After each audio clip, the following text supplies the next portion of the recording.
politically incorrect, Bill Mahr.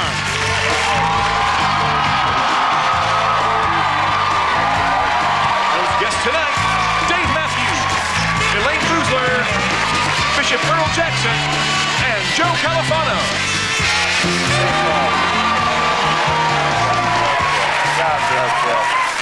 What a great crowd for a Monday. What a thing. And I know why you're happy, because things have sort of gotten back to normal after the Monica thing last week. President Clinton is out of the country. He is in Latin America. These trips are always tricky for President Clinton, especially in Latin America, because, you know, south of the equator, you have to spin whatever you're denying counterclockwise. And that... No, actually, I spoke too soon. The Monica thing is not quite over. She is on the cover of Time magazine this week giving an interview, and she says some additional things about the president we hadn't heard before. Among them, she says he is an ostrich because he avoids confrontation. That's what she said. He is an ostrich, although she said he tastes just like chicken, which...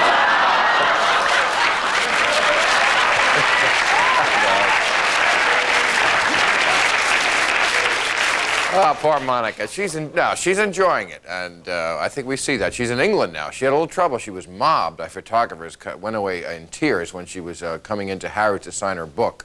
But they suspected it maybe because she has a little bit of a troubled past with England, because in high school her nickname was the Princess of Wales. And...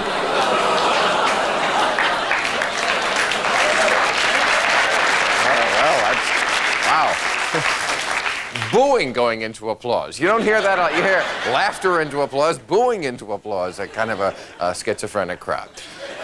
Well, then you'll be interested in this next story if you have brain problems. The drug czar, Barry McCaffrey, has announced that they have a new drug they're testing now that fights cocaine addiction, and they're testing it on monkeys. And he said it's available and open to any monkey who is addicted, realizes he's hit rock bottom, and sincerely committed to making a change in his life. And there's nothing sadder than a monkey with a monkey on his back, ladies and gentlemen.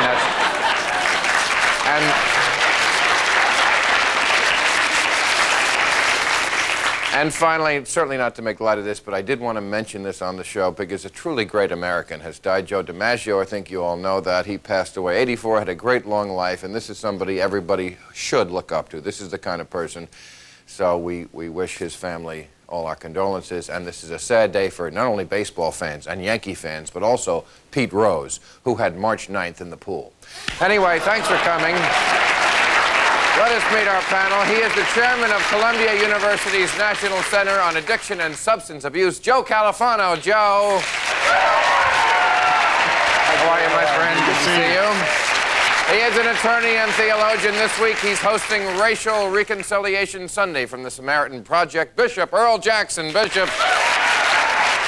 Hello, my good man. How are you, Bishop? A comedian who'll be in Cleveland this week as part of a 40-city tour, Elaine Boozler. Hello, sweetness. How are you? And his new CDs are Dave Matthews and Tim Reynolds live at Luther College. And before these crowded streets, Dave Matthews right here. Thank you, Dave. Okay. I'll tell you. Nobody is ever quite as beloved on this show as Dave. It always makes me feel like Ed Sullivan. Well, see, what I'm the old guy bringing out the one the kids want to see. Yeah, but what I do is I buy all the tickets and then send them out to all my friends. Actually, as long as we're welcoming newcomers, we have two new stations, WPLG in Miami and WSB in Atlanta. I want to say thanks for coming aboard, because we want to be on there earlier and so our people can watch it. Now listen, President Clinton is in South America. He's in Central America. And there's a number of controversies he's addressing, but one of the big sore spots is in St. Vincent, where they sell bananas. You know, we have a big banana trade war going, and when that went sour, what we did last December is we went in and burned up listen to this, burned up 1 million marijuana plants, narrowly beating the old record set by Woody Harrelson. I don't know if you know that.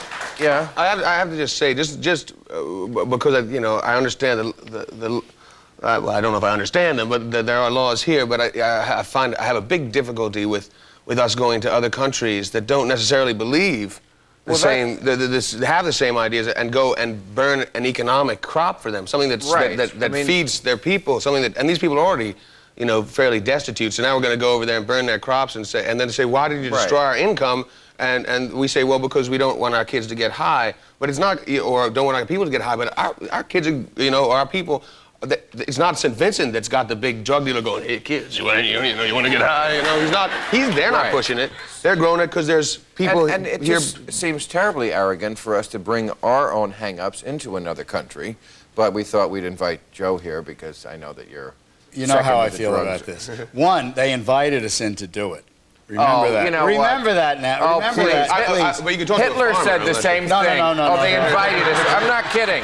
Everybody says they invited us in, and you know that's BS. No. Oh, no, it's not BS. But number two, on one point I would agree with you. Drugs come to this country by invitation, not by invasion. That's true. The problem should first be dealt with here. We are 5% of the world's population. We consume 50% of the world's cocaine. We got to change our attitude here. But remember, Joe, that stuff is dangerous. Problem number one. I may identify problem number one. We're talking about marijuana. Right in the same breath, you went cocaine. That's problem number one. Is that people, like you, who probably have never done any drugs, lump them together, and they're not the same. But watch a baseball. They're not the same, Joe. But marijuana is not cocaine. They're all addictive. Bill, they're not addictive. Oh, they're all Bill, addictive. there are Yes. 100,000 people in treatment in the United States for marijuana. There are 100,000 people in treatment in the United States for marijuana. Most of them are teenagers. Are they in treatment with marijuana? David, most of them are teenagers, and we know now that marijuana affects dopamine levels in the brain, okay? The same way that heroin does, the same way that cocaine does, and there are studies not in the United States, cigarettes and but in alcohol, Italy and Spain, and cigarettes and alcohol. It's addictive. Absolutely. Well, but you know, here's the thing. If I may get a plug in for something that will give people exactly what they're looking for, let's burn up all of the crops of marijuana wherever we can find them. That's not what people are looking for, Reverend. Well, that's what they need. Because people are you going to tell them what they need? Yes. That's the problem. You know what? Wait. That's problem number two. You guys thinking you can tell people what they need. Wait a minute. But let me tell you what it is. That's problem number two. Wait a minute. You don't know what it is. People need God. That's right. But Bob Marley combined the two. That's what they're looking for. What if France marched into this country and burned all the tobacco fields because they don't want Marlboro? Well, I don't think we have to concern ourselves with that. I think France would come in and bring us wine bottles, but they would come in and burn marijuana crops. You actually, Elaine makes a very good point. Of course. A very good point.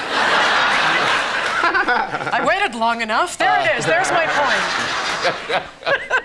Tobacco does kill more people, and someday and alcohol. Somebody's going to say. And alcohol. Alcohol. I don't think marijuana is another. I don't know if there's actual statistics that says that one person has ever died from marijuana. Yes. Oh, come on. People die from marijuana and automobile accidents all the time, just the way they die from alcohol and automobile accidents. Why is it that? And that is a reason. Well, then why don't we get rid of alcohol kids too, Joe? Well, maybe we should take the other angle, get rid of cars. Four kids in.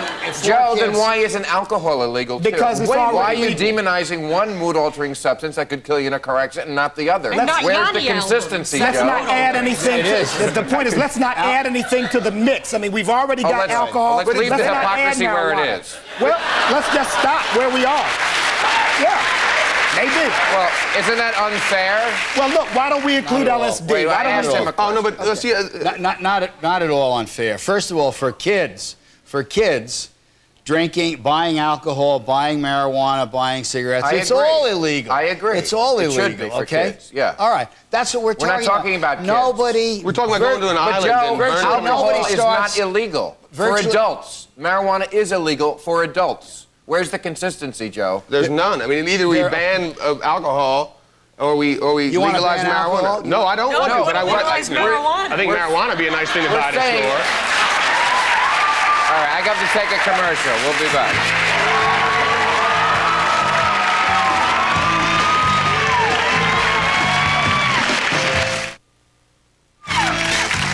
Join us tomorrow when our guests will be Pat Boone, Victoria Jackson, Garcelle Beauvais, and Wayne Allen Root.